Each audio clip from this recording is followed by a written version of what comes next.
Okay, let's see. Okay, so comparative genomics. The complete genome provides us information about the whole genome of a person and creature. Comparative genomics is the study of model organisms by comparing common features in these guys. And some nice observation that I noted or I saw in some talk or some in the literature at some point, that evolution is actually a tool in comparative genomics by introducing the differences that allow us to study certain features that we're interested at. And as always, I cite nothing biology makes sense except in the light of evolution by Dobzhansky. And I wanted to mention actually in advance that although this is like I said, a side project, during the short course here, I saw that it overlapped with so many talks here, and everyone can find something that overlaps with his talk. And let's start with this. So the outline is this: the molecular clock hypothesis. We will review this, and then I'll introduce the universal pacemaker as an alternative. Then I'll introduce the contest between the molecular clock and the universal pacemaker, application to other fields such as epigenetics, and I will conclude. Okay, so let's start with the most basics. And actually, yeah, I always give talks like a tutorial from the very, very basic, very, very rudimentary. Okay, so time is astronomical time measured. Normally, we measure it in millions of years. In practice here in evolution, we measure between ancestor and descendant, or time separating two extant species. Okay, rate is the number of accepted mutations per single base pair. So this is rate. It is equivalent to speed. And distance is the number of mutations that occurred along time. And well, you can see this is the distance, but we actually see distances between orthologous sequences. And this is the first overlap. So if you remember, Leo Pachter showed these guys. This is either Zuckerkandel or Linus Pauling. I don't know exactly who, but he mentioned their work. I asked him yesterday in which context he introduced them, and he said that they were the first to do molecular biology or look at sequences. But let me detail more because it's very central to my talk. What they did is the following. They took the hemoglobin, somewhere here it is, the hemoglobin of all of these 6 guys, and they counted the differences, and they put it here. Okay? They also knew from somewhere, they knew the tree and the time differences or the time span of that tree. And they plot it here, time versus time, okay, versus distance, number of mutations that they counted. And they noted this striking correlation. And when they saw this, they denoted it as the molecular clock hypothesis. They framed it in terms of hemoglobin, but as we will see, the molecular clock is much more robust as a concept, and it applies, and actually up to date, this is the central paradigm in molecular evolution. Okay, so what are the consequences of molecular clock? So all individual gene trees, okay, so what is a gene tree? A gene tree is just the evolution of a gene, of a specific gene. all gene trees will be ultrametric, which is, so this is the time tree. The time tree that indicates the time span, or the amount of time between speciation events along that tree. And here, and it is by definition ultrametric, which means that all descendants have the same length to their common ancestor. So all gene trees, according to the molecular clock, will be ultrametric. One will be fast, one will be short, one is slow, so this is a short tree. And here, these are the distances. Distances, remember, number of accepted mutations along the edges of that tree. So it not only gives us the evolutionary relationship between these guys, but also the number of mutations for that gene. Okay, so what is another consequence? So this is time now, and this is rate. We have a constant rate at each point in time, and whenever we stop an evolving entity, evolving creature, and we operate it, and we cut it, we see the same distribution. Of course, we don't see that distribution because this is evolution, okay? This is mutations, but we will, at any time point, we see the same distribution of mutation rates. So the rates are unseen, but estimated by distances between species. We don't see these rates, as I said. Okay, so this was the molecular clock hypothesis, but actually the phylogenetic trees reconstructed for biological sequences were predominantly found to be significantly ultrametric. And this is another thing that may actually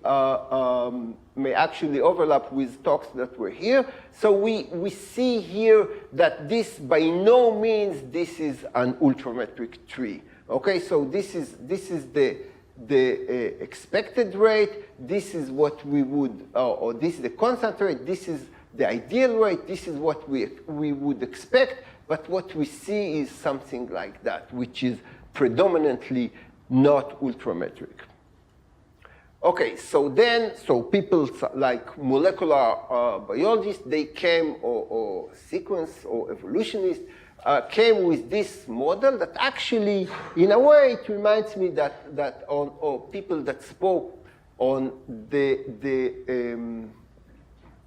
never mind of this now, but relaxed molecular clock.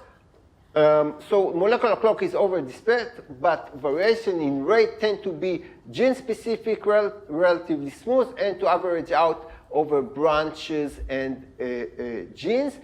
And so this is what people spoke about molecular clock. They relaxed it, but they say it is averaged out over gene trees. And what we found that all works on relaxed molecular clock were done with individual genes or concatenated alignments, but not any correlation between multiple genes was investigated. Okay, so people saw there is no molecular clock. We have relaxed molecular clock, but not really some analysis like was suggested before was done here. So we might maybe correlate the relaxed molecular clock with the Brown motion that was presented here, that over branches and over time, it is averaged out. Okay, so what is our contribution in this work? So we suggest a universal framework unifying all life history. So it is doubly, we say it is doubly universal. Not only all life history, but all genome data. Okay, so all genes in a genome and all life history. So let's see what we do. It allows for simultaneous maximum likelihood, or in general, probabilistic framework for all these factors. Okay, so it's a likelihood framework. that may provide, okay, it might provide, let's see, along the talk, might provide better explanation to genomic data than the molecular clock. Let's see if it will provide or not, okay? But remember that molecular clock is the most predominant hypothesis and concept in molecular evolution. And it might indicate to functionality and links to other fields beyond molecular evolution, as we will see, also epigenetics. Okay, so what is the universal pacemaker? So imagine we have a clock that is internal to any genome. Okay, so this guy has, so any genome that evolving along that tree, okay, that can arbitrarily change its rate relative to astronomical clock. So we have this branch here goes up, okay, the branch here was elongated, okay, with respect to this branch, okay, so, and the other branch, the branch here was shortened, okay? So this is the pacemaker, this is the pacemaker tree, and these are the pacemaker ticks, okay? So we see that the tree that is no longer ultrametric. The tree scaled in pacemaker ticks is no longer ultrametric, but all individual gene trees are still copies of the pacemaker tree scaled up and down. So what happens now is the following. So we have, this is the pacemaker tree, okay? So these are the pacemaker ticks. Here it is long, here it is short, okay? But all gene trees now, all genes actually now listen to this clock. It's a different clock. And now they raise up or down their rate at any branch, at any point. Okay, so we have that tree, and this is the long tree, this is the short tree, and all gene trees are copies of the pacemaker tree, scaled up and down, because gene-specific evolution rate stays constant relative to the pacemaker tick rate. Okay, so this is a copy, but with some extension or contraction. Okay, so this is the molecular clock. What happens now is that the same distribution that we have here, we will have also here, but the absolute rates differ. Okay, so we have the absolute here are the same, absolute rates here differ, but the distribution of genes is the same, or the relative distribution. Okay, so how do we actually operate? So we have thousands of gene trees that we collect from nature. Okay, so this is the, remember, this is gene tree 1, gene tree 2, this is the fast gene, this is the slow gene, but we have thousands of them, describing the evolution of each specific genes. Okay, now they come, these trees, they come with distances, okay? We will see the distances, and we also have the species tree. So these distances are, we know them. They are parameters to our model. And we also have the species tree. This is the species tree, okay? Now, note here some subtlety that this is not exactly a copy, because we don't really have a gene 1 in, for instance, species D, okay? So they are not exact copies, okay? But it's not really relevant to our talk. Now, we match every gene tree edge with its corresponding species tree edge. Let's see how we do that. So these two edges actually correspond to the evolution of species C, so they are mapped to this edge, okay? And so forth. Here, this is that edge that is not existing in this tree. This is this edge here, okay? Now, what we actually do. So we want to assign, remember, I spoke about these distances, we have them. We have them. So what are the variables that we don't have? We want to assign a time span ti to every edge I on this species tree. The time span that took during the evolution of this clade, this subtree, okay? We have here distances. We want by the distances to give time. Okay, distances here. Okay, so time span. Now also, so we assigned time span 2 to this edge. Now we have a rate k. This is, we look for a rate k for every gene k. Okay, so let's see. So we gave rate 2 and rate half to all these genes, okay? Remember, this is the long gene, the fast gene. This is the slow guy, so we gave it rate half. Now let's see what yields by these values that we assigned. What comes is, what yields is this. We have here time 2 million years or 2 years, and 2 mutations, or 2 mutations per year. We got 4, okay? We got that 4. We have here half mutation per year and 2 years. 2 years come from here. We have the 1, okay? So this is actually exactly the values that explain our observations, okay, or our parameters, okay? So this is our model. We look for this Ti and this Rk that will give us the L sub Ik. This is the L sub Ik. Okay? Note though that Ti affects edges I in all our gene trees. Okay? This is the edge I on all our gene trees, and so on and so forth. Note also that Rk, this is Rk, affects all the gene tree. Okay? So we have some optimization problem here to solve. Okay? So here we gave. So we already gave the R1 2 and R2 half.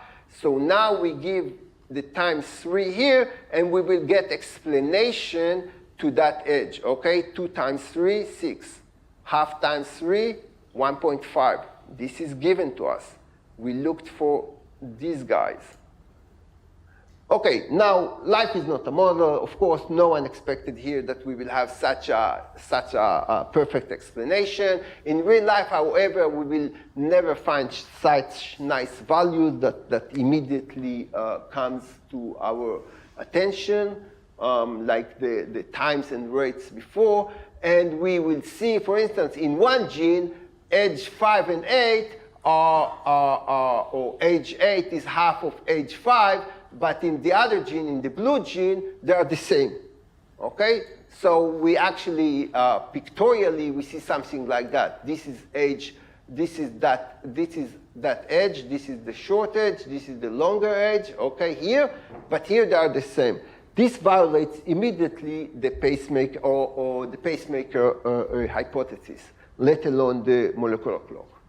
Okay, so here we don't have such constant ratio. We must introduce some error factor, lambda?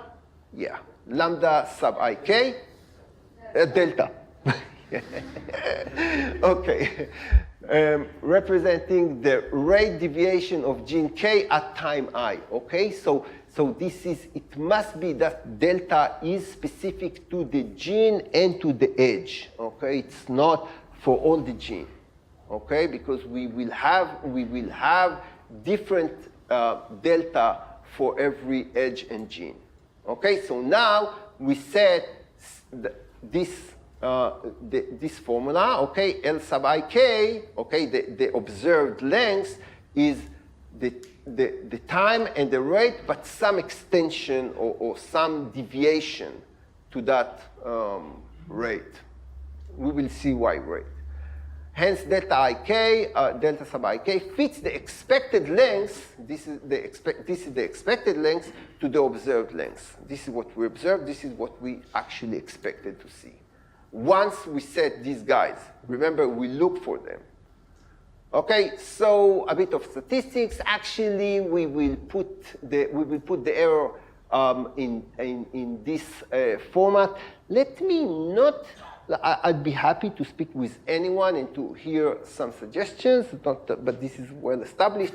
But I really want to go to the biology, so let me go really quick. Actually, we formulate the error this way, and now we also, in order to put it in some stochastic or statistical framework, we assume that these guys distribute normally. Okay, the guys distribute normally, and actually we get some likelihood function over every edge and likelihood function over the whole system, as I told you. So we have a whole system with edges and genes, which is everything is expressed here.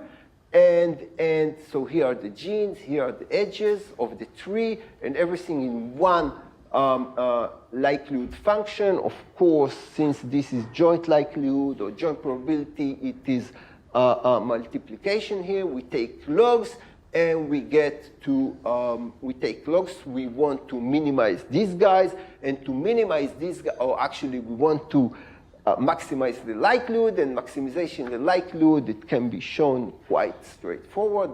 I believe this is well known. It is actually minimizing this guy, okay? Minimizing this guy is actually maximizing the likelihood under this assumption that, that he or she distributes normally, and we arrive at this least square formulation.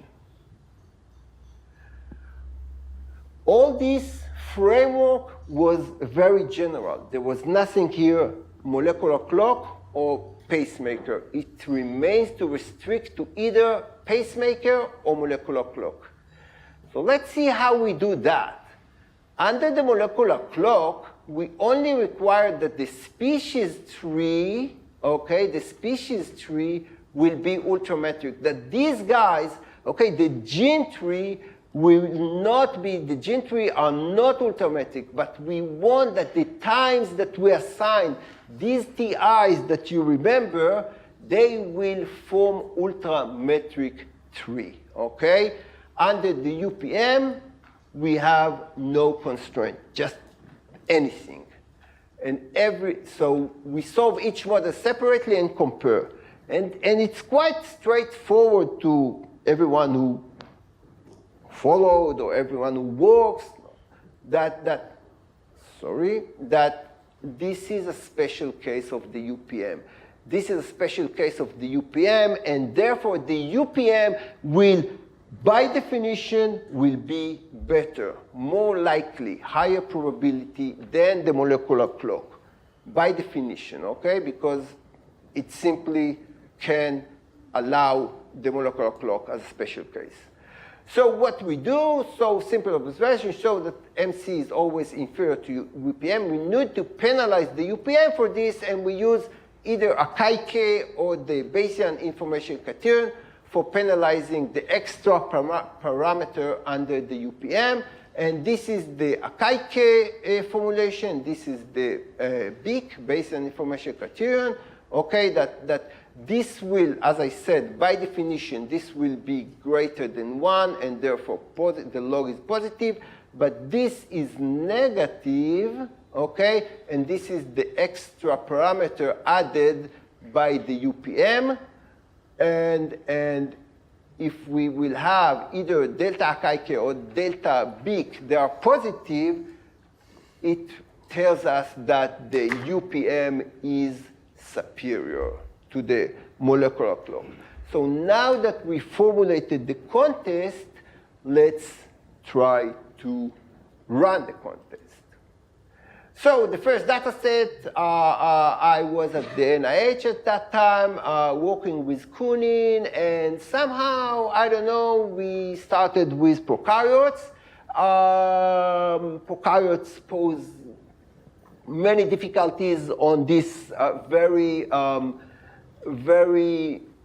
ideal or theoretical framework, but we, and I will describe maybe offline if someone is interested, how we dealt with these super tree ideas and then must and all these subtleties of phylogenetics.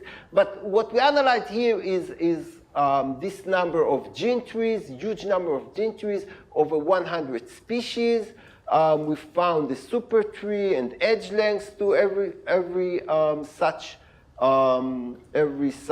gene tree, and we examined the goodness of it under MC. That, remember, the species tree should be ultrametric, and under the UPM, and determine which model fits better.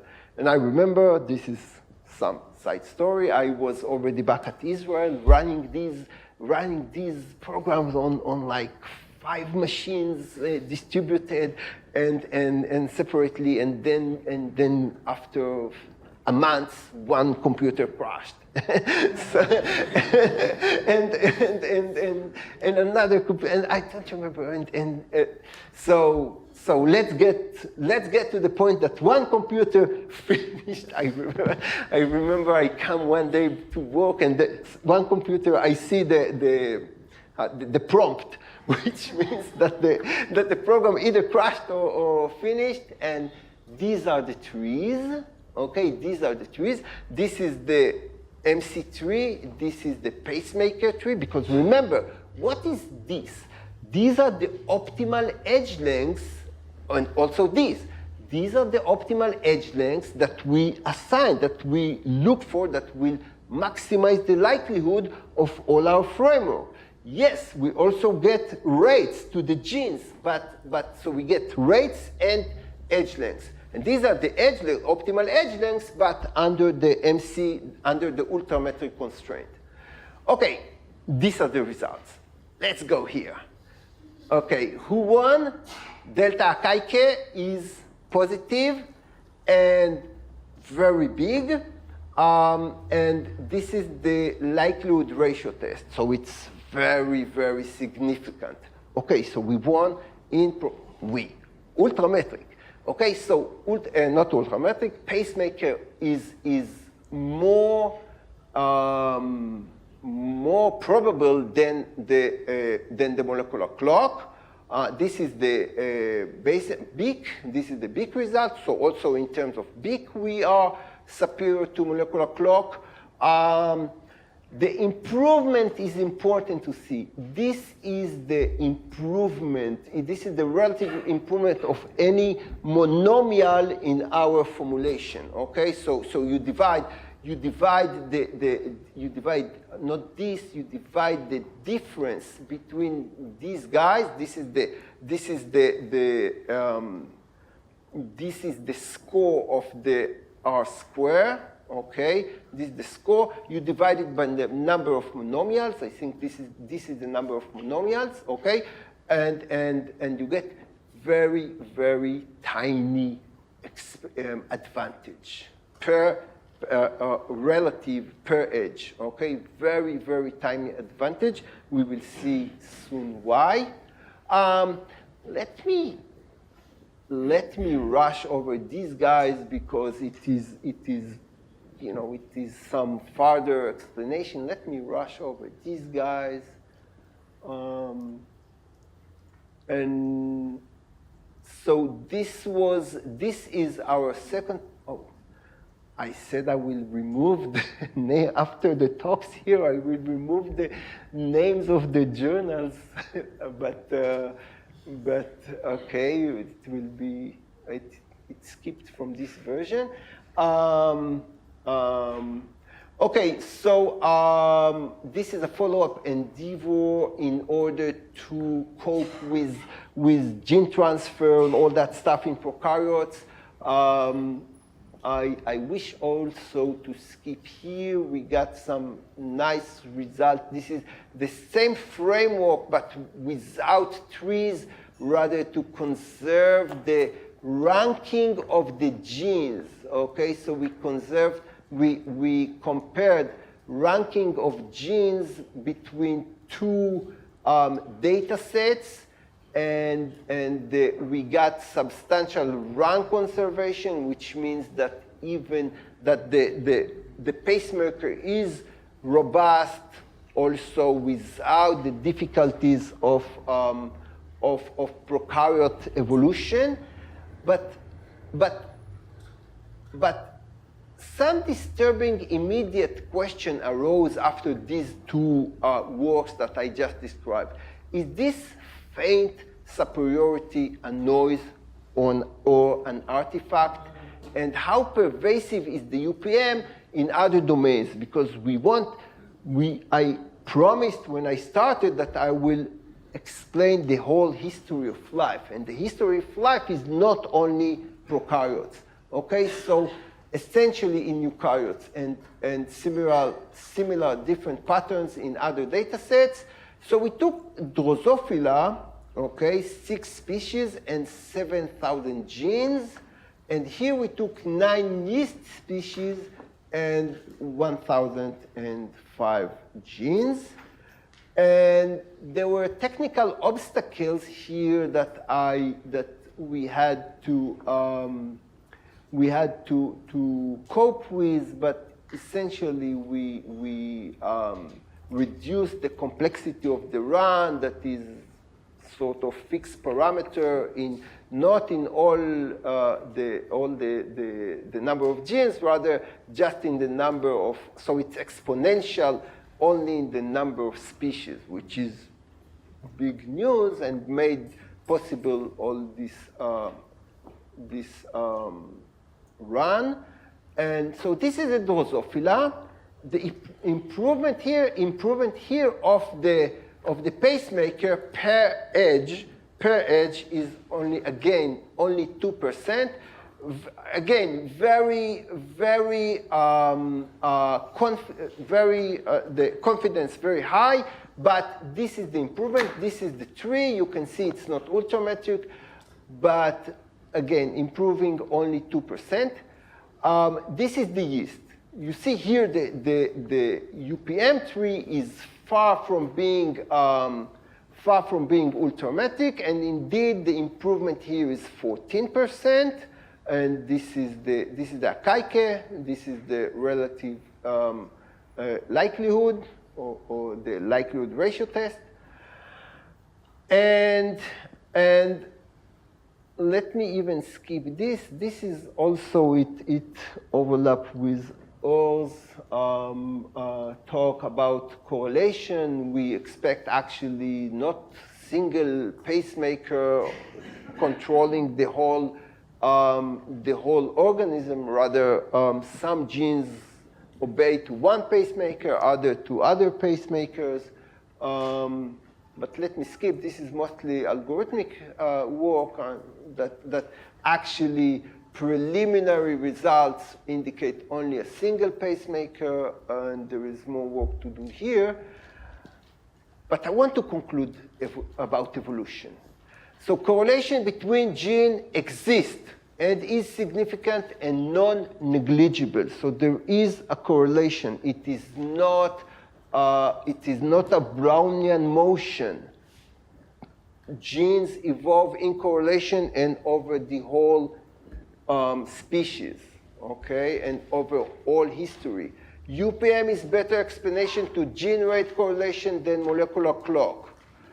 UPM is pervasive. It is not confined to a single domain or a result of an artifact. We saw it in too many places, and we could also simulate that and see that we don't get UPM when we have just random deviations, or what, again, the Brownian motion model. No free lunch. This is the bullet I like. Nature, and this is what I believe gave the importance to this, again, side project. nature gives us no easy life. Many people told us, of course there is correlation. Could you show it? Could you formulate? People showed for specific group of genes, yes, the genes correlate, but did they show it over the whole tree of life, over the whole genome? So overdispersion is very high for both MC and UPM. Victory is all, I never know if this is only in Hebrew, to say in boxing, there is victory by point and victory in knockout. So we always, if we won, it was always by points versus knockout. We never knocked out the molecular clock. UPM was in fact supposedly through the entire history of life on Earth. Now I think, how much time I have? 5 minutes, Eliezer? 7 minutes. Okay, let me rush to epigenetics. So this is very recent development that I developed here with Matteo Pellegrini, that also he was mentioned in the also by all in the project of, or in the context of correlation actually. So the link between aging and DNA methylation is known.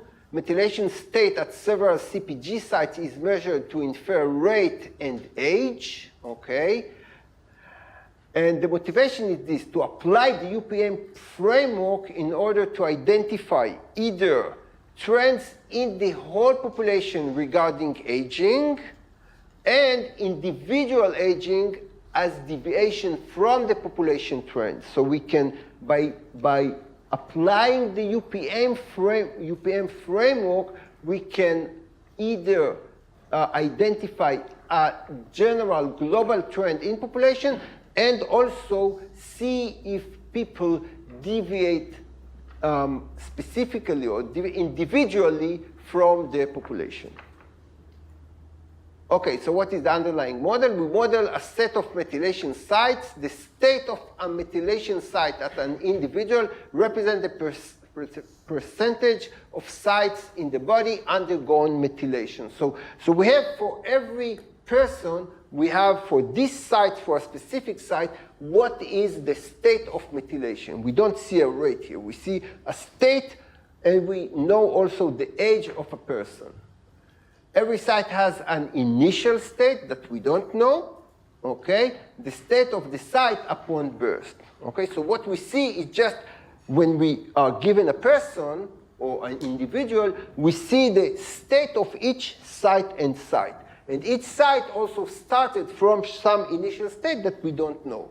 And this is perfectly Matteo noted. I wasn't acquainted with methylation, but he noted that actually we can also apply here the pacemaker mechanism or framework.